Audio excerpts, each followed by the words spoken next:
Lahore central jail में 23 मार्च 1931 की शुरुआत किसी और दिन की तरह ही हुई थी। बस फ़र्क इतना था कि उस दिन सुबह सुबह ज़ोर की आंधी आई थी। लेकिन जेल के कैदियों को थोड़ा अजीब सा लगा जब वार्डन चरत सिंह ने उनसे अपनी अपनी कोठरियों में जाने के लिए कहा। उन्होंने उन्हें कारण नहीं बताया, उन्होंने सिर्फ इतना कहा कि ऊपर से आदेश आए हैं। अभी सारे कैदी ये सोच ही रहे थे कि माजरा क्या है, उतने में ही जेल का नाई बरकत सिंह हर कमरे के सामने से फुसफुसाता हुआ निकला कि आज रात भगत सिंह, सुखदेव और राजगुरु को फांसी दी जाने वाली है। कैदियों ने बरकत सिंह से कहा कि फांसी के बाद भगत सिंह की कोई भी चीज़ जैसे पेन, कंघी या घड़ी उन्हें लाकर दे दे, ताकि वो अपने पोते पोतियों को ये बता सके कि वो भगत सिंह के साथ जेल में कैद थे। बरकत सिंह भगत सिंह की कोठरी में गया और वहाँ से उनका पेन और कंघा लेकर आ गया। कैदियों में होड़ लग गई कि किस पर उनका हक है। आखिर में एक ड्रॉ निकाला गया।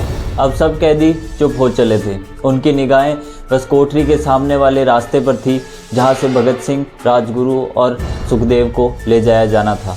एक बार पहले भी जब भगत सिंह उसी रास्ते से ले जाए जा रहे थे तो पंजाब कांग्रेस के नेता भीमसेन सच्चर ने उनसे ऊंची आवाज़ में पूछा कि आप और आपके साथियों ने लाहौर कॉन्स्पिरेंसी केस में अपना बचाव क्यों नहीं किया। इस पर भगत सिंह का जवाब था, इंकलाबियों को बनना ही होता है, क्योंकि इनके मरने से ही अभियान मजबूत होता है, अदालत में अपील से नहीं।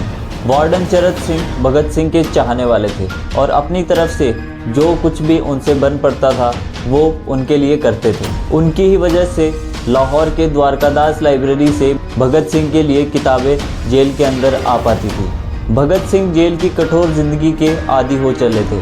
उनकी कोठरी नंबर 14 का फर्श पक्का नहीं था, उस पर घास उगी हुई थी। कोठरी में बस उतनी ही जगह थी कि उनका 5 फुट 10 इंच का शरीर बड़ी मुश्किल से उसमें आ पाता था। भगत सिंह को फांसी देने के 2 घंटे पहले उनके वकील प्राणनाथ मेहता उनसे मिलने कोठरी में पहुंचे। मेहता ने बाद में लिखा कि भगत सिंह अपनी कोठरी में पिंजड़े में कैद एक शेर की तरह चक्कर लगा रहे थे। भगत सिंह ने मुस्कुराकर मेहता का स्वागत किया और उनसे पूछा कि आप मेरी किताब रिवॉल्यूशनरी लेनिन लाए या नहीं। जब मेहता ने भगत सिंह को वो किताब दी तो वो तुरंत उसे पढ़ने लगे, मानो उनके पास ज़्यादा समय ना बचा हो।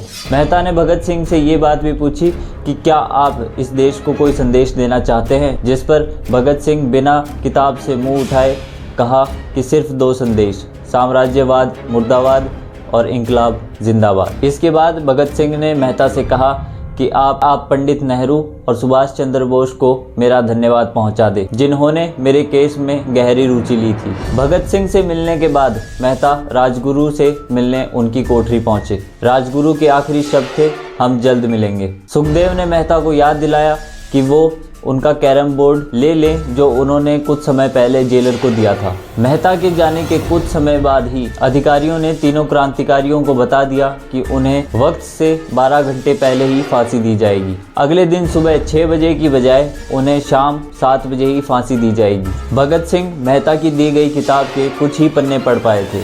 उनके मुँह से निकला कि क्या आप मुझे इस किताब का एक अध्याय भी पूरा नहीं करने देंगे। भगत सिंह ने जेल के मुस्लिम सफाई कर्मचारी बेबे को ये अनुरोध किया था कि वो आज शाम का खाना अपने घर से उनके लिए लाएं, लेकिन बेबे भगत सिंह की ये इच्छा पूरी ना कर सके क्योंकि भगत सिंह को 12 घंटे पहले ही फांसी देने का निर्णय ले लिया गया था और बेबे उस वक्त जेल के अंदर भी नहीं पहुंच पाए थे। थोड़ी ही देर बाद तीनों क्रांतिकारियों को उनकी कोठरियों से फांसी के लिए बाहर निकाला गया। भगत सिंह, राजगुरु और सुखदेव तीनों ने अपने हाथ जोड़े और अपना प्रिय आज़ादी गीत गाने लगे। फिर इन तीनों का एक एक करके वजन लिया गया। तीनों के वजन बड़े हुए थे। बाद में इन तीनों को ये कहा गया कि आप अपना आखिरी स्नान करें। फिर उनको काले कपड़े पहनाए गए और उनके चेहरे खुले रहने दिए गए। वार्डन चरत सिंह ने भगत सिंह के कान में कहा कि वो वाहिगुरु को याद करें, जिस पर भगत सिंह बोले कि मैंने पूरी जिंदगी ईश्वर को कभी याद नहीं किया। असल में मैंने कई बार गरीबों के कलेश के लिए ईश्वर को कई बार कोसा भी है। अगर मैं अब उनसे माफी मांगूंगा तो वो कहेंगे कि इससे बड़ा डरपोक कोई नहीं है। इसका अंत नजदीक आ रहा है, इसलिए ये मुझे याद कर रहा है। जैसे ही जेल की घड़ी ने 6 बजाए, कैदियों ने कुछ दूर से आते हुए पदछापे सुने। उनके साथ भारी बूटों को जमीन पर पटकने की भी आवाज आ रही थी। साथ ही एक गाने का दबा स्वर सुनाई दे रहा था, सरफरोशी की तमन्ना अब हमारे दिल में है। सभी को अचानक से इंकलाब जिंदाबाद और हिंदुस्तान आजाद हो के नारे सुनाई देने लगे। फांसी का तख्ता काफी पुराना था, मगर फांसी देने वाला काफी तंदुरुस्त। फांसी देने के लिए मसीह जल्लाद को लाहौर के पास शाहदरा से बुलाया गया था। भगत सिंह इन तीनों के बीच में खड़े थे। भगत सिंह अपनी मां को दिया हुआ वचन पूरा करना चाहते थे कि वो फांसी के तख्ते से इंकलाब जिंदाबाद का नारा लगाएंगे। लाहौर जेल कांग्रेस के सचिव पिंडी दास सोडी का घर लाहौर सेंट्रल जेल के बिल्कुल पास था। भगत सिंह ने इतनी जोर से इंकलाब जिंदाबाद का नारा लगाया कि उनकी आवाज उनके घर तक पहुंच गई। उनकी आवाज सुनते ही जेल के दूसरे कैदी भी नारे लगाने लगे। तीनों क्रांतिकारियों के गले में फांसी की रस्सी डाल दी गई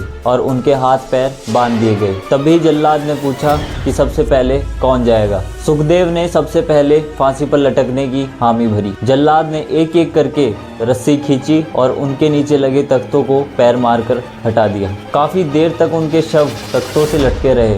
अंत में उन्हें नीचे उतारा गया और वहां मौजूद डॉक्टरों लेफ्टिनेंट कर्नल जे नैल्सन और लेफ्टिनेंट कर्नल NS सोडी ने उन्हें मृत घोषित किया। एक जेल अधिकारी पर इस चीज़ का इतना बुरा असर हुआ कि जब उन्हें ये कहा गया कि मृतकों की पहचान करें तो उन्होंने ये करने से इनकार कर दिया। उन्हें उसी जगह निलंबित कर दिया गया। उधर वार्डन चरत सिंह सुस्त कदमों से अपने कमरे में पहुंचे और फूट फूट कर रोने लगे। अपने 30 साल के करियर में उन्होंने सैकड़ों फांसियां देखी थी, लेकिन किसी ने इतनी बहादुरी से मौत को गले नहीं लगाया था जितना भगत सिंह और उनके साथियों ने लगाया था। किसी को इस बात का अंदाज़ा नहीं था कि 16 साल बाद उनकी शहादत भारत में ब्रिटिश साम्राज्य का अंत का एक कारण बनेगी और भारत की ज़मीन से सभी ब्रिटिश सैनिक हमेशा के लिए चले जाएंगे।